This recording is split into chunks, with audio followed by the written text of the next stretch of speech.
गणेश को उमा महेश को गणपति गणेश को उमा महेश को मेरा प्रणाम है जी, मेरा प्रणाम है, मेरा प्रणाम है जी, मेरा प्रणाम है, मेरा प्रमाण है राम लक्ष्मण सीता को, मेरा प्रणाम है राम लक्ष्मण सीता को, राम लक्ष्मण सीता को, वीर हनुमान को, राम लक्ष्मण सीता को, वीर हनुमान को, मेरा प्रणाम है जी, मेरा प्रणाम है, मेरा प्रणाम है जी, मेरा प्रणाम है,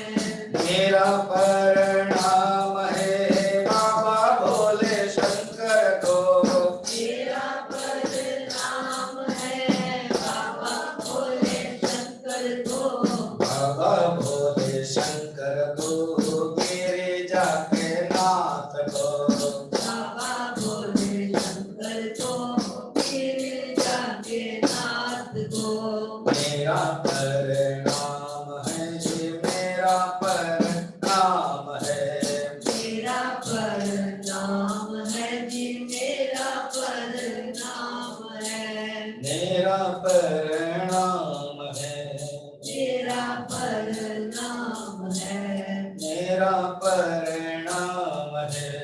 मेरा प्रणाम है। ओम सिद्धि विनायक स्वामी की,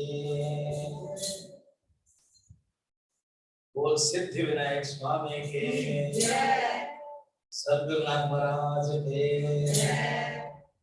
वृंदावन बिहारी लाल की, जय सियावर रामचंद्र के, जय पवन पुत्र हनुमान के, जय नमः पार्वती पतये, हर हर महादेव।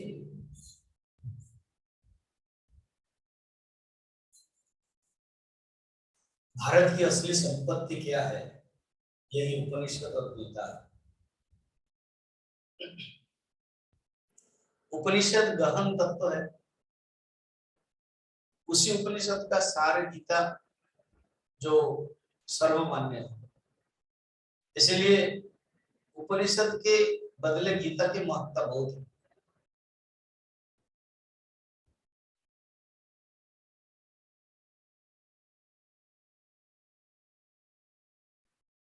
अगर कोई किसी को गीता देता है, जैसे भारत के प्रधानमंत्री चीन जाते हैं, जापान जाते हैं, तो वो गीता देते हैं। ईश्वर के कवि इतना बड़ा कुछ माने बहुत बड़ा गीता है, जो उसको उल्टाने में ही सर 10-15 लोग पकड़ना पड़ेगा। भाव क्या है उस गीता की गरिमा महत्व को जानने के, उसी उपनिषद के तत्व ही वहां, और थोड़ा से एक मॉडर्न, एक अलग रूप में, एक विषय के रूप में अलग अलग विषय है वो दिया। जो उपनिषद वो कोई बड़े नहीं होते, वो छोटे छोटे होते। एक दो उपनिषद बड़े हैं, जो बृहदारण्यक उपनिषद। अब हम यहीं पर तो हमने दो दो उपनिषद ले चुके हैं, तैत्तिरीय उपनिषद और श्वेता श्वेतर उपनिषद, है ना? और कुछ लिए तो उपनिषद को थोड़ा सा एक बर्ड्स आई व्यू की दृष्टि से देख ले। वेद के ये ज्ञान भाग, वेद 4 प्रकार है, ऋग्वेद, यजुर्वेद, सामवेद, अथर्ववेद, और है हर वेद में 4 डिवीजन है, 4 विषय, विषय की दृष्टि से डिवीजन का है। मंत्र भाग, ब्राह्मण भाग, आरण्यक भाग, उपनिषद भाग। हालांकि नियम के अनुसार कांड की दृष्टि से 3 ही है, कर्म कांड, उपासना कांड और ज्ञान कांड। स्वामी जी, कांड क्या होता है? कांड मतलब ब्रांच।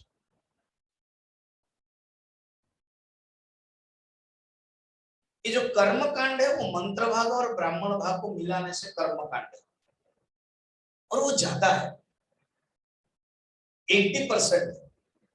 कहा जाता है 1 लाख टोटल वेद के मंत्र है, 80,000 मंत्र और ब्राह्मण है।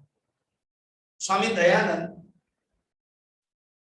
आर्य समाज के जो प्रतिष्ठाता है, उन्होंने तो कहा है मंत्र ब्राह्मण यो हो वेद, बस मंत्र और ब्राह्मण ही वेद है।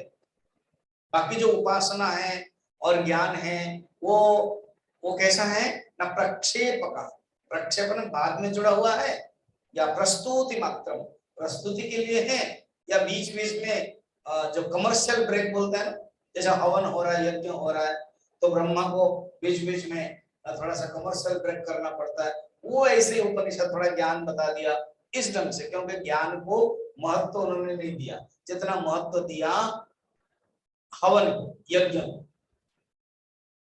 ज्ञान का महत्व तो वेद व्यास और शंकराचार्य के बाद उपनिषद की महत्ता बढ़ी।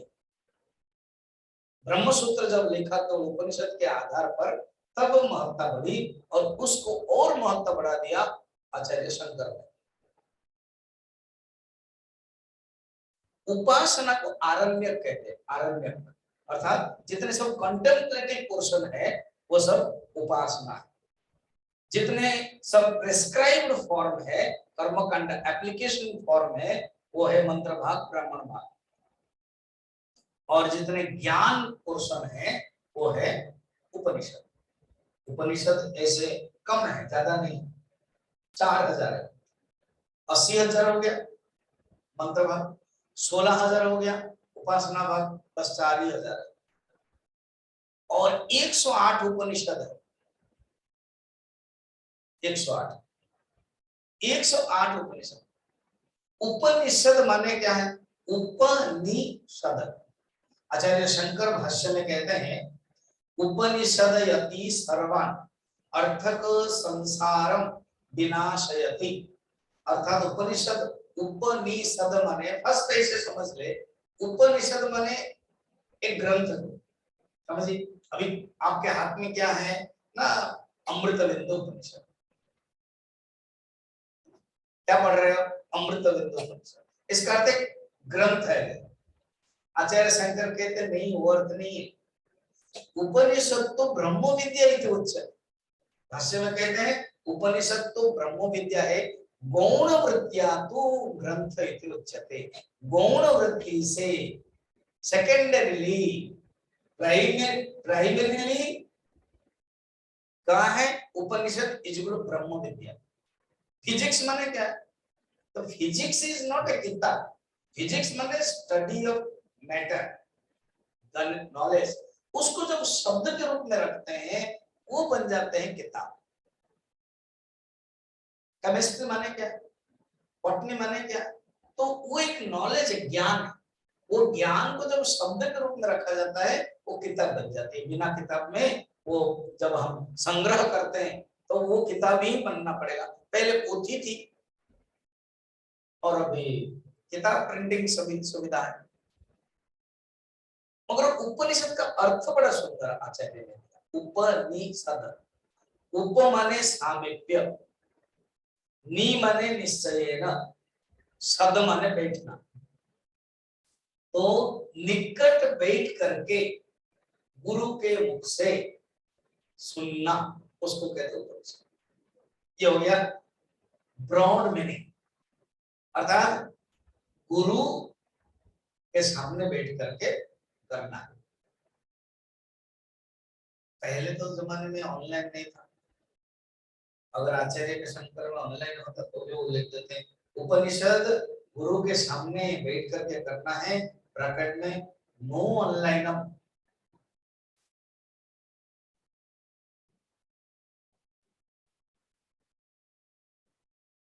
और अभी ये मॉडर्न टेक्नोलॉजी के कारण हुआ।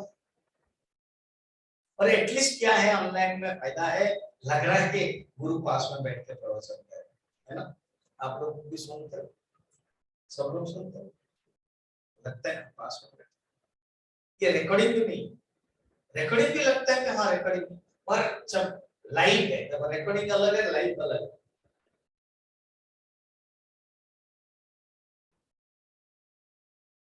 अब चलिए शब्द का अर्थ है, तीन बताते हैं आचार्य। एक होते हैं ये संसार का अनर्थ क्या है न, सर्वान अनर्थक संसारम विनाशयति, अर्थात संसार का अनर्थ है वो नष्ट हो जाता है।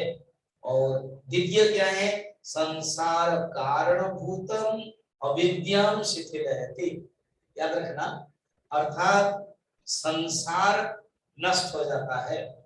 आज किससे बात कर रहा था, एक होता है जगत और एक होता है संसार, याद रखना। जगत क्या होता है ना, जगत वो है जिसमें आप रहते हो, जगत आप घर में रहते हो ना, वो जगत है। आप परिवार के साथ रहते हो ना, वो जगत है। आप पति पत्नी परिवार सब रहते हो, कार्य क्षेत्र करते हो, तो जगत है, ठीक है। और वो जगत जब आपको दुख देने लगता है ना, वो संसार बन जाता है। स्वामी जी ये तो ठीक है, मगर ये जो दुख नष्ट नहीं होता है, इसका अर्थ आप जगत में नहीं हो, इसमें हो संसार में। क्वेश्चन आया मैम संसार, वो स्वामी जी ऐसे है, हाँ अगर आपने जगत के, फिर भी स्वामी जी मैं अच्छा हूँ, ओके, मगर फिर भी वो लोग खराब है, तो आप जगत में रह रहे हो कि संसार में रह रहे हो? संसार, क्योंकि ये आधा आधा नहीं होता है, ब्रह्म विद्या आधा नहीं होता है कि मैं अच्छा हूँ वो लोग खराब है। अगर तुम अच्छे हो तो तुम्हें भी जगत क्या दिखाई देगा, क्या दिखाई देगा? अभी कुछ लोग सोच रहे पता नहीं क्या दिखाई देगा, इसलिए बोल नहीं रहे, अच्छा ही दिखाई देगा। कहीं भी कुछ भी अगर क्वेश्चन रहेगा तो संसार, थोड़े से भी गुंजाइश रहेगा तो संसार, कुछ भी नहीं है तमन जगत। रहना श्रेय कहाँ है, श्रेय क्या है, जगत, संसार में नहीं। तो आचार्य कहते हैं उपनिषद पढ़ने से ये जो संसारित्व, क्या संसारित्व है कि ये जो संसार से सुख पाना, ये जो भावना, जगत से सुख पाना भावना, संसार, अहम ऐसा मम एते इति भावना, इति संसार। गीता के बार बार इसी पॉइंट को ही बोल रहे हैं। अर्जुन के अंदर यही हो गया ना, अहम एतम मम, अहम ऐसा मम एते। समझिए अर्थ क्या होता है, अहम ऐसा मैं उनका, मम एते वो लोग मेरा, मम माने मेरा, एते माने वो लोग माने किसका, ये जो कौरव लोग,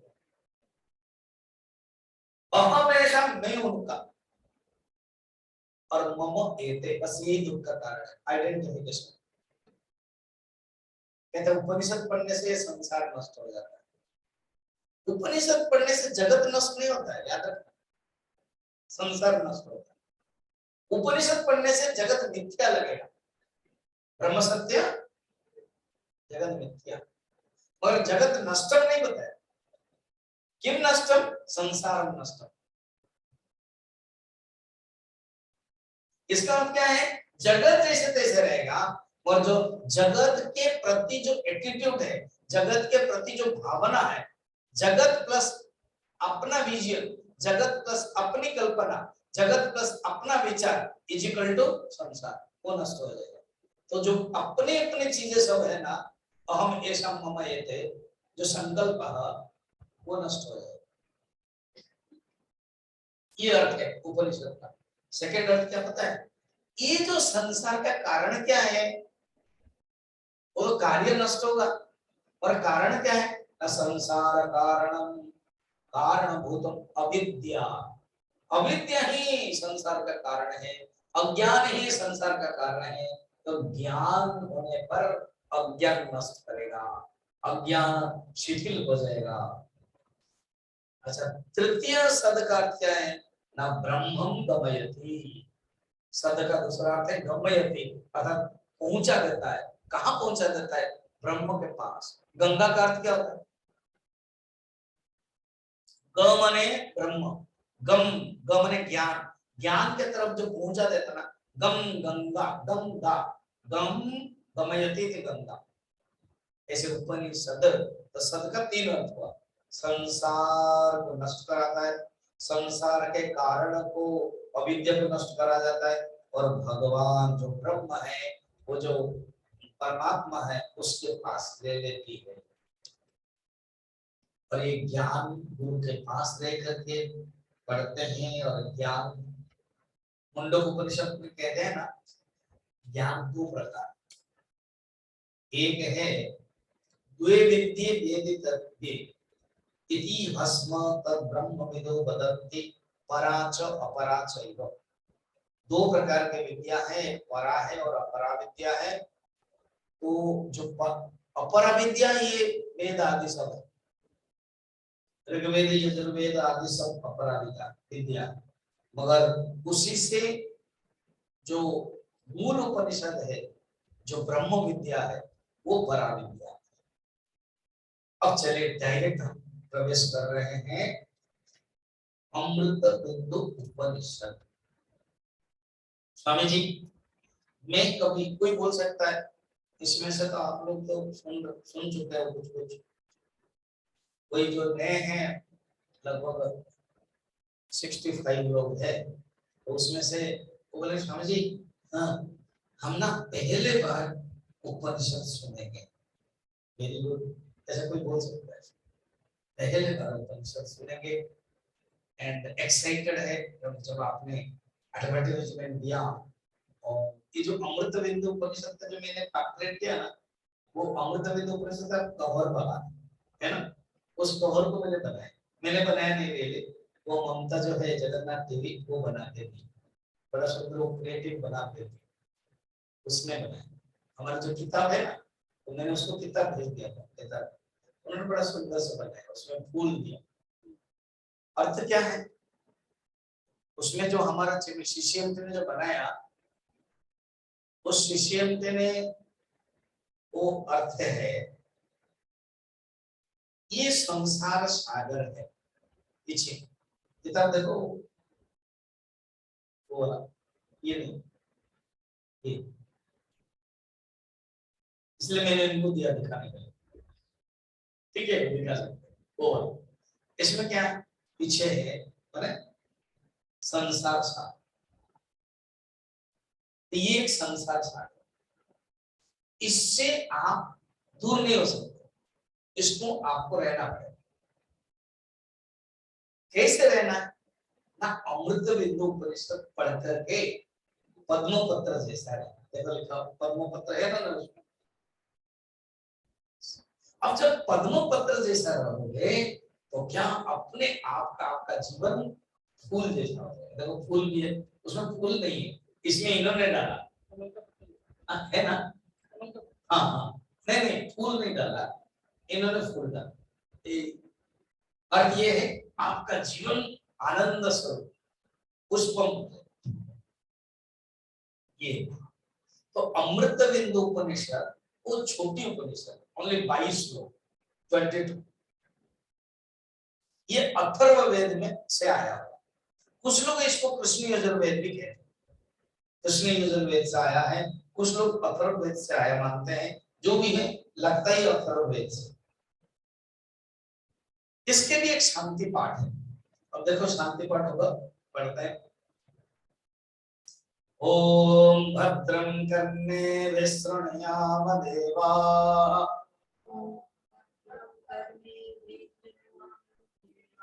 भद्रं पश्येमाक्षभिर्यजत्राः,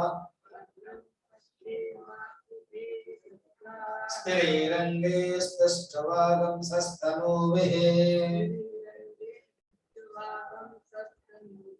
पश्येम देवहितं यदायुः। स्वस्ति न इंद्रो वृद्धस्रवाः, स्वस्ति न पूषा विश्वदेवा स्वस्ति नस्तार्क्ष्यो अरिष्टनेमिः स्वस्ति नो बृहस्पतिर्दधातु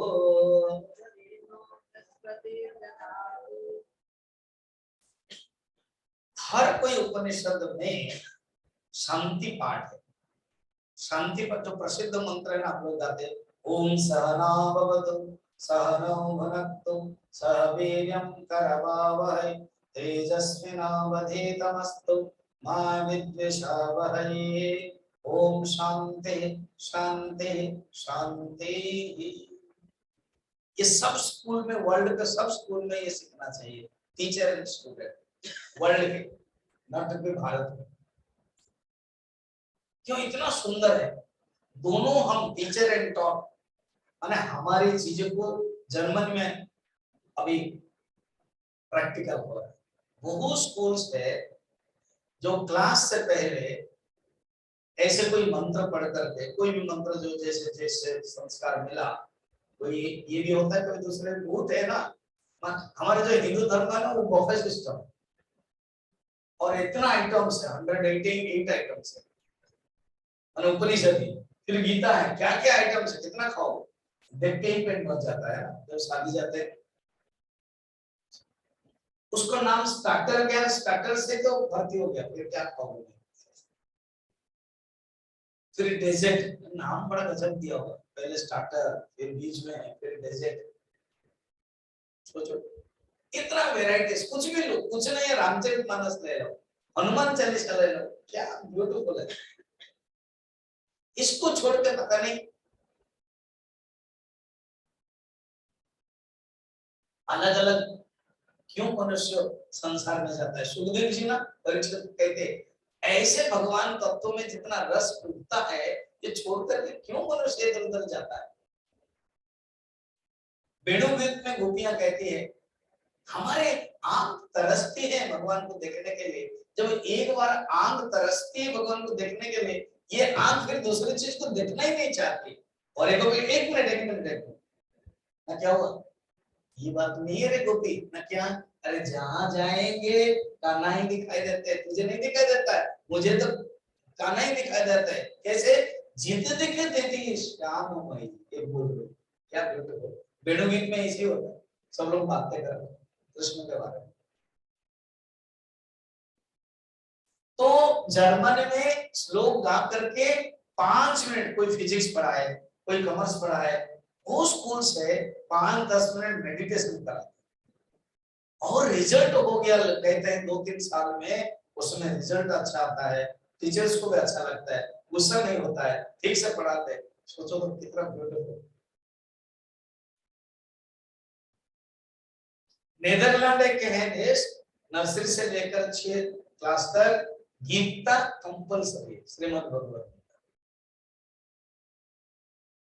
आज हम गुजरात के बड़ौदा के स्वामी जी से बात किया, वो स्टैच्यू ऑफ यूनिटी के मामले में, तो वो बोल रहे, Swami ji you will be happy to know that Chinmaya Mission ने बहुत परिश्रम करके गुजरात गवर्नमेंट को, जो गुजरात स्टेट गवर्नमेंट को वो ये किया है, इंस्पायर किया, और 9, 10, 11 में गुजरात लैंग्वेज में हमारे चिन्मय मिशन के श्रीमद् भगवत गीता कोर्स में एडॉप्ट हो, बहुत बढ़िया।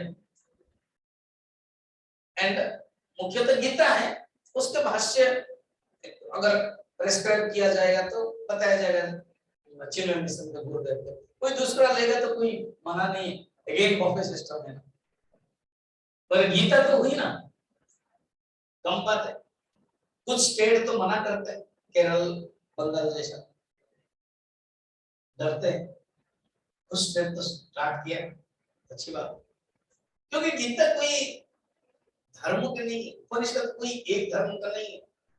दारासु को इसलिए जेल में भर्ती, औरंगजेब बंद कर दिया उनके बड़े भाई, और फिर वो उपनिषद का ज्ञान दे रहे। उसके बेटा आकर के, आप देखना उपनिषद सीरियल में, उसके बेटा के पिताजी आप कैसे, अब्बा जान आप कैसे रह सकते हो, अभी आपको फांसी दिया जाएगा, उपनिषद का नाम है, फिर वो गा रहे, नैनम छिन्दन्ति शस्त्राणि नैनम दहति पावकः। सोचो ये उपनिषद के ज्ञान। तो ये शांति पाठ है, भद्रम करने विश्वनियाम देवा। हे देवगण, हे देवताएं, हे प्रिसाइडिंग डाइटी, कॉस्मिक पावर, अगर हम मॉडर्न भाषा में बोलेंगे ना, जिसको हमारे हिंदू, जिसको सपेरे का देश कह के इंग्लैंड वाले, फॉरेन वाले उस साल पहले, अभी कोई नहीं बोलता है, अगर 50 साल पहले सपेरे का देश, सपेरे का देश कुछ नहीं है, सब लेने के बाद हम लोग बोले, सोने की चिड़िया थी, सब ले लिया, कोहिनूर ले लिया, वो ले लिया, वो ले लिया। अभी जयशंकर जो है ना, कहीं टॉक में बोल रहे, everything the foreigners have taken from us, they have ruled 200 years and they have taken direct बोला हुआ है। चुप, बड़ी पावरफुल है वो। सब लेने के बाद फिर भी हमारे जो सनातन धर्म, ये जो उपनिषद है वो बचा हुआ है। तो जो कॉस्मिक पावर है, वो लोग पेड़ में देखते थे इसलिए पेड़ की पूजा करते थे, सांप में देखते थे इसलिए नाग पंचमी है प्रसिद्ध है, उसमें पूजा करते थे। हमारा अभी भी चल रहा है। अच्छा, हमारे पंजाब में वो हरियाली दिवस को क्या बोलते हो? हाँ हाँ हाँ, जो बोला हाँ, हो गया बाद में। तो देखो, इसका अर्थ के जो सबूज है, जो ग्रीन है, वो भी हमारे लिए पूज्य है। सोचो तो, पत्थर है। मैंने कल वायरल देखा, एक छोटा सा शिवलिंग है, छोटा सा, उसके ऊपर फूल पत्ते आदि, एक गाय आ रही है और जस्ट वहां खड़ी रही है, डायरेक्ट अपने आप थन से दूध निकल रहा है। ये कोई एनिमेशन नहीं, ये कोई प्लास्टिक नहीं है, ये कोई कनेक्शन नहीं है, ये नेचुरल है। और ऐसे तो शिव पुराण आदि में वर्णन है, कहानी मुझे याद है, शिवलिंग है तो गाय आती थी, वो इस कहानी है, वो सच है। सोचो, ये भारतवर्ष। तो सब देव लोगों को जो कॉस्मिक पावर है, उनसे मांग रहे क्या? हमारी सुनने की शक्ति तेज हो। जरूरत है कि नहीं? फर्स्ट क्यों? पहले कोई मांगेगा हमें पूरी सब्जी मिले, अरे अभी पूरी सब्जी नहीं है, अभी क्या है? सुनना है। उपनिषद है ना, इसलिए कहते हैं हमारी सुनने की शक्ति तेज हो, हम अच्छे देखें। क्या बोलते? अगर हम सुने अच्छे, भद्रम, ऑस्पिशियस, ज्ञान, इधर उधर की बातें न सुने। अगर गोपी कहती है अरे सखी ना, हमारा मन भगवान में इतना लग गया, का नाम है, हमें तो इधर उधर के बातें सोचने में समय नहीं मिलता है और गुंजाइश भी नहीं। उधो मन नहीं 10-20, उधो को गोपियां कहते हैं मन 10-20 थोड़ी है कि एक उधर लगाओ, एक उधर लगाओ, एक उधर लगाओ। एक ही तो मन था जो भगवान के पास चला गया, और कहाँ लगाए। भद्रम कर्णे स्मृणीयाम देवाः, भद्रम पश्येमाक्षभिर्यजत्राः। स्थिर ही अंगे, रंग स्थिर होना चाहिए, ये नहीं कि कहीं भोग करने के लिए ना। हमारा शरीर ठीक रहेगा तो हम ध्यान कर सके, शरीर ठीक रहेगा कि गुरु मुख से बैठ करके सुन सके। स्थिरंगे स्तुष्टवागं सस्तनूभिः देवहितं यदायुः। हमें आयु प्राप्त जो हुई है ना, वो केवल भगवान को आराधना करने के लिए। प्राचीन और विस्तृत जो इंद्र है, स्वस्थ न इंद्र वृद्धस्रवा, जो इंद्र है वो हमें कल्याण करे। इंद्र पावरफुल है, देवताओं के राजा है। जितने भी पुराणों में देखते हैं ना, इंद्र को विघ्न कराते हैं और इंद्र को ही खुश कराए। वो इंद्र वरदान भी देते हैं, इंद्र शक्ति भी दे देते हैं किसको। इसलिए हे इंद्र, हाँ, इंद्र कौन है? मन के देवता, इंद्रियों के जो राजा है। कौन है? मन है। जिसने मन को कंट्रोल कर दिया, इंद्र भी आएगा। अभी 12th चैप्टर गीता में देखा था, वो एक राजकुमार आया और कोल्हापुर जो लक्ष्मी माता जी ने कहा कि वो सिद्ध समाधि ब्राह्मण बैठे हैं, उनके पास जाओ। सिद्ध ब्राह्मण ने कहा अच्छा, माँ ने भेजा? हाँ। क्या चाहिए तुमको? तो मेरा घोड़ा जो पिताजी अश्वमेध यज्ञ कर रहे बृहद्वस्व उनका नाम है और घोड़ा खो गया। अच्छा, अरे इंद्र ने ले लिया, मैं बुला रहा हूँ। इंद्र देवता सब आ गए। कैसे हुआ? क्योंकि उन्होंने मन को कंट्रोल किया तो देवता भी बस हो गए। तो इंद्र देवता प्रभु आप मेरे लिए कल्याणकारी हो। विश्व का ध्यान रखने वाले जो सूर्य है कुश, वो हमें बचाने वाले वायु, गरुड़ और बृहस्पति बुद्धि, बुद्धि के जो देवता बृहस्पति है ना, वो हमारे कल्याण करे। अतः ये सब देवता हमें अनुकूल हो, वो सब देवता हमें क्या करे? हमें मदद करे। देखो, आश्रय बुद्धि, मदाश्रय भगवान कहते हैं, आश्रय बुद्धि होनी चाहिए। तो ये हमारे शास्त्र में वर्णन करते हैं कि जब हम कुछ करना चाहते हैं, जब समर्पण करके करते हैं, हमारे अंदर एक आश्रय बुद्धि होती है तो पावर आ जाती है। देखो, पिरामिड जो होता है ना, पिरामिड, मेरे पास एक मेडिटेशन आधा घंटा में बड़ा सुंदर था, शायद मैं कहीं पर दिखाया था मेडिटेशन, यहीं पर क्या है, 1 घंटा का। उसमें पिरामिड के महत्व, ध्यान के बारे में बताया। तो पिरामिड में बैठकर का था, जब हम बैठते हैं पिरामिड में, आकाश मंडल के जो कस्मिक पावर है ना, वो खींच के ले आता है। यही चीज। तो सबको प्रणाम करते हैं और कहते हैं हम इस उपनिषद को शुरू करते हैं। चलिए स्टार्ट करते हैं। स्टार्ट कीजिए, कौन मना करता है? स्टार्ट। मनो हि विविधं प्रोक्तम् शुद्धं च शुद्धमेव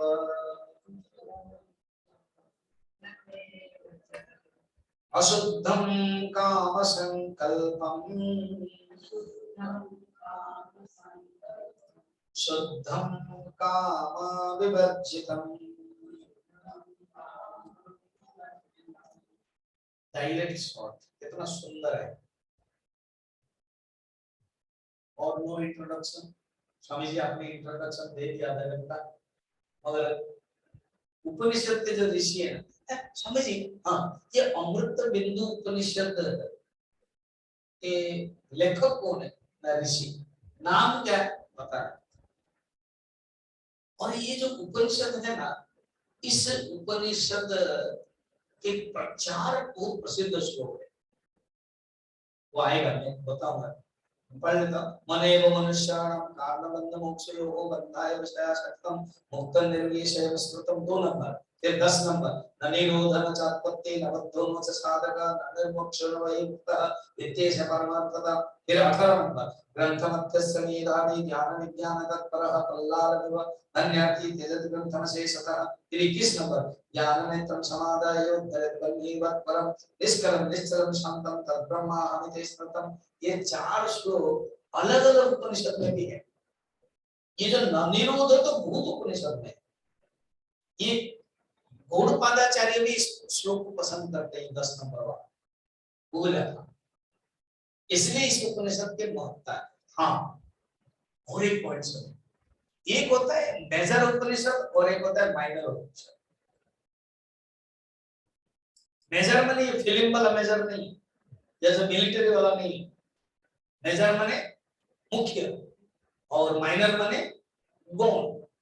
तो ये जो मुख्य मेजर उपनिषद है, उसमें जो आचार्य ने भाष्य लिखा है, 11 उपनिषद के ऊपर भाष्य लिखा, 11, उसको कहते हैं मेजर उपनिषद।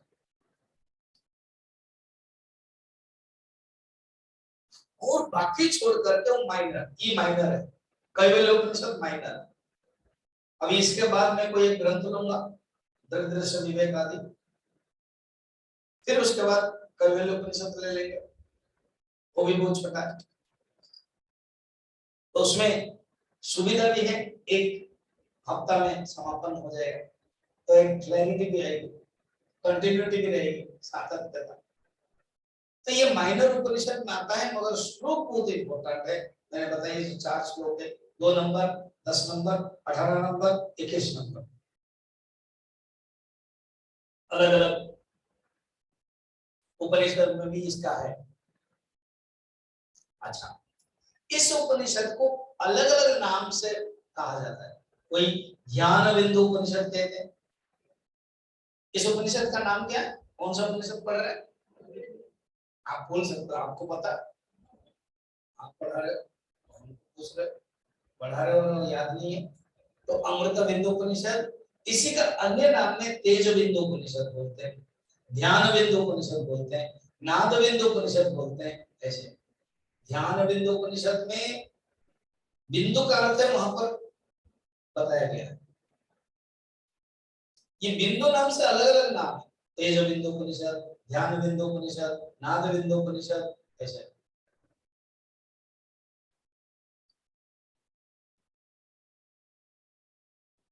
चलिए अमृत बिंदु उपनिषद, उसको अभी हम लोग शुरू करते हैं। जो बताया क्या कि मनो ही द्विविधम प्रोक्तम, मन दो प्रकार है। अच्छा, मन क्या है वो नहीं बोल रहे। इसका अर्थ आचार्य जानते हैं, जो स्टूडेंट बैठा हुआ है वो पहले से भी कुछ पढ़ पढ़ करके आया हुआ है, मुझे मन क्या है बताने की जरूरत नहीं, ऐसे उन्होंने सोचा। और यहाँ तो वेराइटीज है ना, आप लोग भी हो, वो लोग भी है, तो हम बताएंगे मन क्या है और श्लोक के अनुसार क्या बताना चाहते हैं। देखिए, मन दो प्रकार है, मनो ही द्विविधम प्रोक्तम, एक है शुद्ध मन और एक है अशुद्ध मन। ये एक शुद्ध मन है, एक अशुद्ध मन है। फिर कहते हैं अशुद्धम काम संकल्पम। अशुद्ध क्या है? मन, मन के अंदर जब काम होता है, संकल्प होता है, वो अशुद्ध है। अशुद्ध क्या है? काम विवर्जितम, जिसमें काम नहीं है, निर्विषयम विषयम ज्ञानम। तो मन की परिभाषा भी इसमें आ गई। मन क्या है? न मन है फ्लो ऑफ थॉट्स, वृत्तिनम प्रवाह। मन क्या है? संकल्प विकल्पात्मक मना। मन क्या है? Both positive and negative thoughts, उसे कोई शुद्ध अशुद्ध कहते हैं। मन क्या है? Vice and virtue, vice V and S, vice माने खराब, वाइस वर्च्यू, वाइसेस वर्च्यूज। मन क्या है? Auspicious unauspicious. ये मन के बारे में बहुत ग्रंथों में, जैसे जो माइंड मैनेजमेंट, स्ट्रेस मैनेजमेंट, असली में तो ये सब शास्त्रों में है। एक संत ने कहा है, ये जो 4 ग्रंथ है ना मुख्यतः, उनको अच्छा लगा 4 ग्रंथ के बारे में बताया, मैं भी बता रहा हूँ। एक है उपनिषद, सेकंड है गीता, देखा जाए सीरियल के अनुसार उपनिषद, देन योग वशिष्ठ नंबर 2, नंबर 3 पतंजलि योग दर्शन, एंड लास्ट में रखते हैं गीता, क्रम के अनुसार, काल क्रम के अनुसार। उपनिषद पहले, उसके बाद योग वशिष्ठ, उसके बाद पतंजलि, पतंजलि से पहले योग वशिष्ठ, इसलिए योग वशिष्ठ, योग वशिष्ठ ग्रंथ का नाम। ठीक, वशिष्ठ जो राम जी के गुरु, वशिष्ठ जो और भी मनु जी के गुरु भी इतने साल तक रहे, सत्ययुग से त्रेता युग तक उन्होंने लिखा, और वो राम जी को ही उपदेश दिया इसमें। ये 4 ग्रंथ आत्मा के बारे में वर्णन, मगर आत्मा संबंधित है। जैसे मैंने कहा उपनिषद, ब्रह्म विद्या, अगर इसको मन के बारे में भी लेना तो माइंड मैनेजमेंट है, मनोविज्ञान बोलते हैं जिसे, study of mind, psychology, the psychological जो ग्रंथ है, उसकी दृष्टि से अगर लेना तो भी ये 4 ग्रंथ अव्वल हो। वो जो मॉडर्न साइकोलॉजी है, Sigmund Freud is the father of modern psychology, उन्होंने बहुत कुछ बढ़ावा दिया। उनके दो मुख्य शिष्य हुए, जुंग एंड एडलॉन।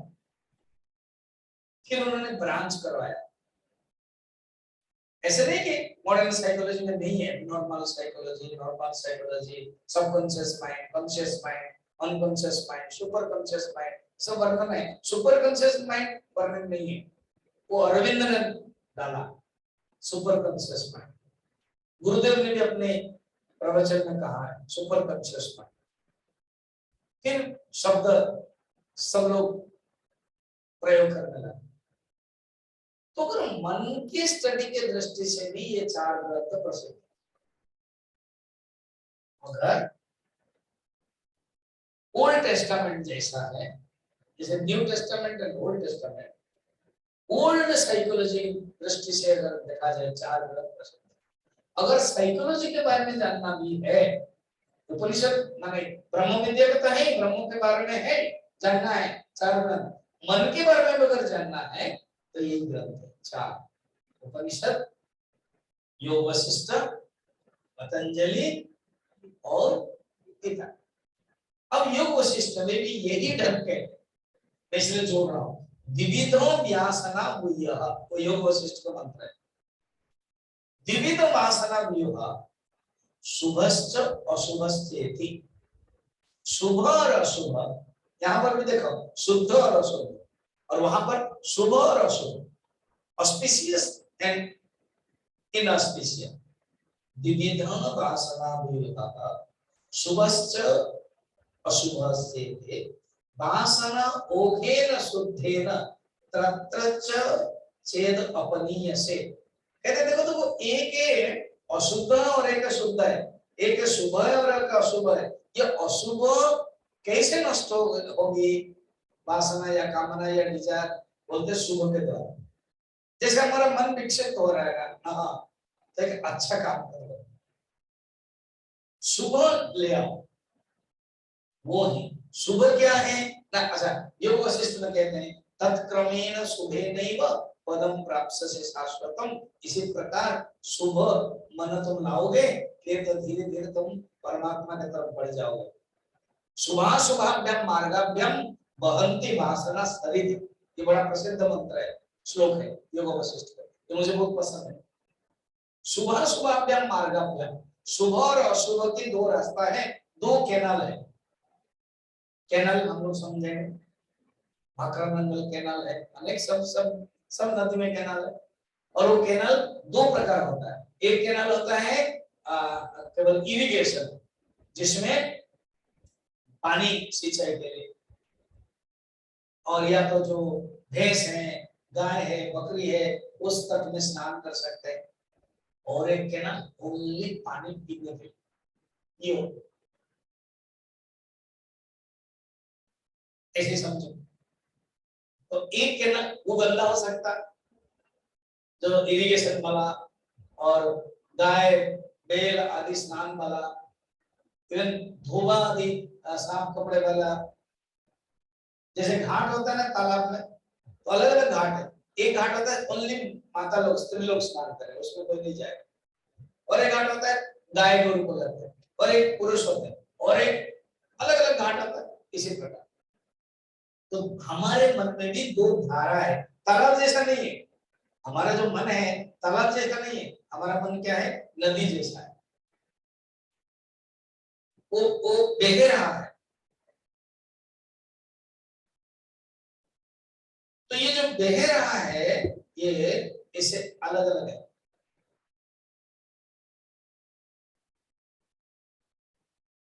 तो एक है शुद्ध और एक अशुद्ध। शुभाशुभाभ्याम मार्गाभ्याम वहन्ति वासना सरित पौरुषेण प्रयत्नेन योजनीया शुभे पथे। कौन जा सकता है, जो साधक है, जो पुरुष पुरुष करता है वो।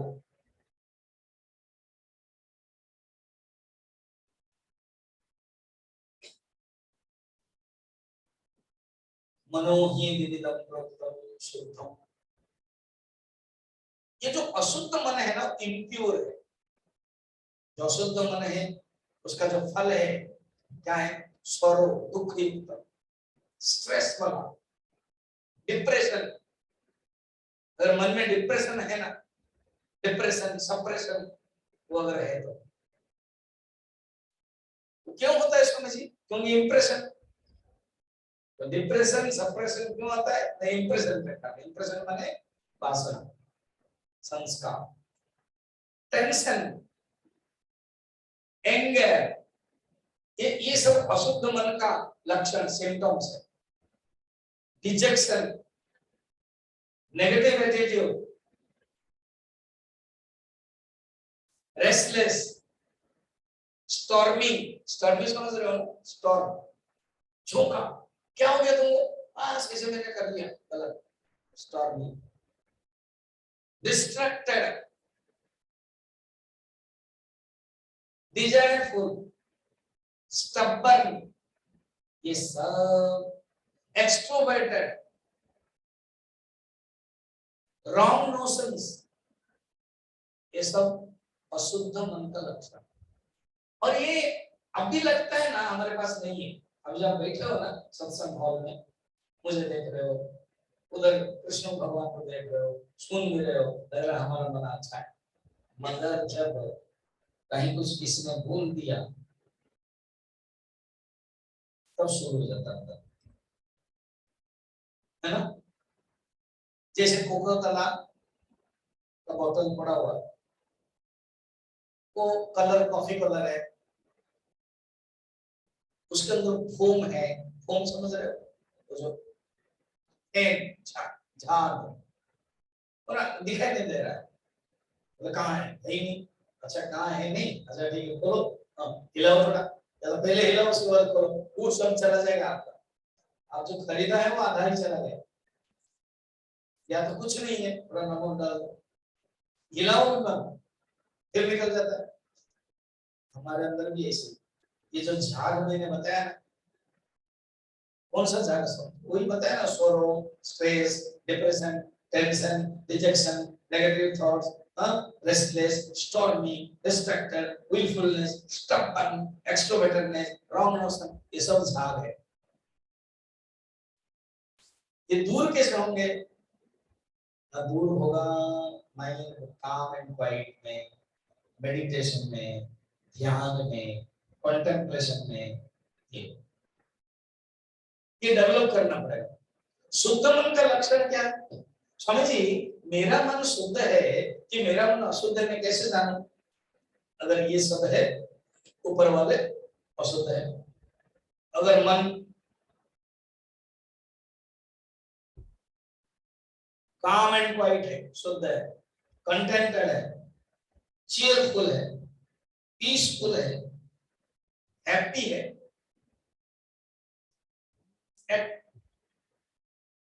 हमेशा चिंतन करता है, एटीट्यूड बढ़िया, पॉजिटिव एटीट्यूड, इंट्रोवर्टेड है, डिजायरलेस है, तो जानना शुद्ध, शुद्ध काम विवर्जितम, बताया ना एक श्लोक। तो ये मन ही दो भाग हो जाता है, शुद्ध अशुद्ध, मन ही हो जाता है। अब कहते हैं सुनो, ये मन है, अगर अशुद्ध है बंधन, शुद्ध है मुक्ति। बड़ा प्रसिद्ध श्लोक, यही श्लोक ही अनेक उपनिषद में है, विवेक चूड़ामणि आदि में बहुत जगह पर है। इसी को ही श्रीमद् भगवद गीता में भी आत्मैव ह्यात्मनो बन्धुः, आत्मैव रिपुरात्मनः, आत्मा ही आत्मा का बंधु है और आत्मा ही आत्मा का रिपु शत्रु है। किस ढंग से बताया? अब चलिए 2 नंबर पढ़ते हैं। मन एव मनुष्याणां कारणं बन्ध मोक्षयोः, बन्धाय विषयासक्तं मुक्तं निर्विषयं स्थितम्।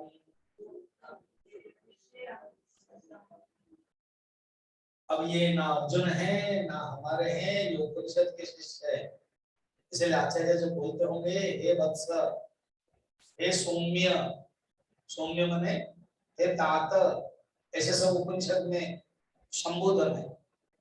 सौम्य इदमग्र आसु, हे सौम्य सुनो, मन दो प्रकार है, शुद्ध और अशुद्ध। मन ही मनुष्य का बंधन मोक्ष का कारण है। एक लाइन में बताया, बंधन का कारण भी मन है और मोक्ष का भी कारण मन है। और कैसे जानेंगे बंधन है? ना जो मन विषय में आसक्त है ना, वो बंधन है, वो बांधता। और जो मन निर्विषय है ना, जिसमें विषय नहीं है, वो मुक्त है, बांधता है। जैसे मैंने कहा, आप संसार में हो कि जगत में हो? अगर आप बंधन में हो तो जगत में हो, आप कोई बंधन नहीं है संसार, सॉरी उल्टा हो गया, आप बंधन में हो तो संसार में, बंधन में नहीं है तो जगत में। जगत जब तक शरीर है जगत में रहना ही पड़ेगा, आप इसको मना नहीं कर सकते। नहीं स्वामी जी हम आश्रम में आएंगे, तो आश्रम में भी तो चलता रहेगा। आप आओगे, एक महीने के लिए आओगे साधना करने के लिए, तो आपको क्या दिखाई देगा? ये काम नहीं कर रहा, वो काम नहीं कर रहा, वो काम नहीं कर रहा, ये दिखाई दे रहा है। इसका अर्थ आप साधक बनकर नहीं आए हो, आप सीबीआई ब्रांच बनकर क्या गए? मैं तो उनसे दूर रहता हूँ, सीबीआई ब्रांच जरूरत नहीं। सीसीटीवी लगाता है आपकी तरह, ये काम नहीं कर रहा, वो काम नहीं कर रहा, वो काम नहीं कर रहा है, ये चप्पल क्यों लेके जा रहा है, वो क्यों चल रहा है, तो वो आप उसके लिए नहीं आए, है ना? मैं बार बार जो बोलते हैं हंस लेता हूँ, हो गया आप बता दिया, हो गया आप मन से हटा दो, तो जो करना है वो कमेटी करेंगे। आप कुछ चिंता करो, जिसके लिए आप आए वो करो। आप पढ़ो अमृत बिंदु उपनिषद, गीता पढ़ो, उपनिषद पढ़ो, भगवान के पास जाओ, बैठो, थोड़ा रो, उनके साथ कनेक्ट करो। क्यों इधर उधर सब दिखाई देता?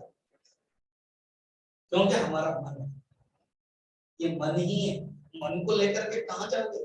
मन खराब है तो वही है, जहां भी जाओगे। तो बंधाय विषयासक्तम मुक्त निर्विषय स्मृतम। स्वामी जी हमको क्या करना है? हमको ये करना है, संसार में नहीं रहना, जगत में रहना, ये सूत्र याद रखना। और सेकंड है, हमारा मन विक्षिप्त हो रहा है तो जानना कि आसक्ति, हमारा मन शांत हो रहा है तो जानना है कि निर्विषय, हमारे अंदर कोई आसक्ति नहीं, हमारा मन और भगवान में ही डालोगे तो ही शांत रहेगा। उपाय भगवान को छोड़कर और कहीं भी डालोगे शांत नहीं रहेगा। स्वामी जी हम ना भगवान के प्रति भक्ति अभी नहीं है, हाँ देश के लिए कर रहे हैं। अरे वो देश के लिए जो करो ना कर्मयोगी है, कर्मयोग करने से तुम्हारा मन चित्त शुद्ध होगा, पर चित्त शुद्ध होगा अल्टीमेटली तुमको ज्ञान प्राप्त करना ही पड़ेगा कभी ना कभी। स्वामी जी हाँ, एक लैंटर्न पुराने जमाने का लैंटर्न मालूम है? लैंटर्न बोलते हैं, लैंटर्न, तो लैंटर्न दिया और किसी नौकर नया नौकर पे हम देखो अंधेरा रात हो जाएगी, सपोज हम लोग कहीं गए किसी के फार्म हाउस, इनके डॉक्टर सेल के फार्म हाउस, या तो वो एक पास में ही है तो मुझे रात में लेके गए, वहां अंधेरा है, ठीक है, और वहां वो एक परिवार भी रहते उत्तर प्रदेश में। उसको बोलेंगे ए सुनो, कोई नहीं है मुझे छोड़ कर आ गए, स्वामी जी मैं कल आऊंगा, आप रहो मजा करो, सन्यासी लोग मजा करो, आनंद करो। तो अगर लाइट नहीं है बंदे, उसको लैंटर्न, लैंटर्न उसको ठंडा था यूज नहीं हुआ था, और मैंने कहा इसको साफ करो, सारी रात वो साफ ही करना, बोला आपने साफ करो, फिर साफ करके रख दिया उसने, साफ करो बस, मैं इंतजार कर रहा हूँ कब आएगा। हो गए थे, इधर हवा आ रही है, जीवित जलाऊं जलाऊं तो क्या हो रहा है? तो साफ करना लक्ष्य नहीं है, समझो।